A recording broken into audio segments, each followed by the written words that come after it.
बर'नि माहारियारि आफाद एबसु आरो बर' थुनलाइ आफादा फिन सोमावसारनो थियारि।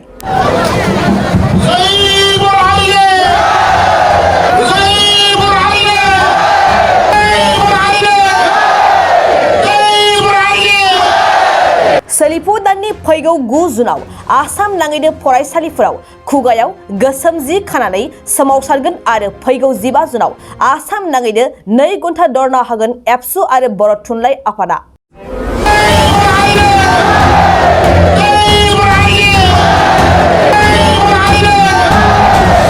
आसाम सरकारा बर' बिजोंनि थाखो 2आव सानखान्थि आरो बिगियान आयदाखौ बर' रावनि सोलायै इंराजियाव फोरोंनो नारसिननायनि हेंथायै फैगौ 9 आरो 15 जुनाव गोख्रोङैनो सोमावसारनो थांखि लादों एबसु आरो बर' थुनलाइ आफादा। दिनै गुवाहाटी नोगोरमानि गरसुक बाथौफुरियाव थानाय समाज थुनलाइ हारिमुआरि मावथांखिसालियाव बर' थुनलाइ आफादनि मिरु मावफुं मेलखौ खुंफुंनाय समाव बे थांखिखौ लादों। बे मावफुं मेलावनो मिरु एबसुनिफ्राय बोसोनगिरि खुंख्रा सरगियारि, लोगो आफादगिरि खोरोमदाव वारि, गाहाय नेहाथारि कनिन्द्र बसुमतारी, बुंथिगिरि अबित नार्जारी आरो माखासे दैदेनगिरिफ्रा बाहागो लादों। मावफुं मेलाव गोथौ आरो गुवारै सावरायलायनायाव बर' थुनलाइ आफादनिफ्रायबो आफादगिरि डक्टर चुरत नार्जारी आरो माखासे दैदेनगिरिफ्राबो बाहागो लादोंमोन। जिसे थाखोआव मुं थिसननो गोनां फरायसाफोरनि थाखाय मोनसे गोनां फोसावथाय।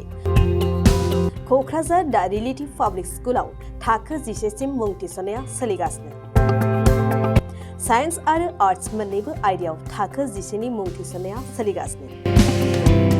मुं थिसननायजोंनो लोगोसे साइन्स आयदानि फरायसाफोरनो स्कलारशिप टेस्टनि सुबिदा होनाय जागोन। बेनि गेजेराव फरायसाफोरखौ टप 3 सायख'नाय जागोन। 75% आरो स्कलारशिप टेस्टनि काट अफ मार्क जागोन। टपार जानो हानाय फरायसाफोरा 100% स्कलारशिपनि सुबिदा मोननो हागोन। टपार फरायसाफोरनो क'क्राझार दा रिलेटिभ पाब्लिक स्कुला 2 बोसोरनि बेसेन नाङाजासे सोलोंथाइ लानो सुबिदा होगोन। फैगौ 13 मे खालि फुंनि 10 बाजिनिफ्राय 12 बाजिसिम स्कलारशिपनि टेस्टखौ लानाय जागोन। आबुं मिन्थिनो थाखाय 7086401137 नङाब्ला 9435704380 जानबुं अनजिमा आरो relativepublicschool@gmail.com आवबो जगाजग खालामनो हागोन।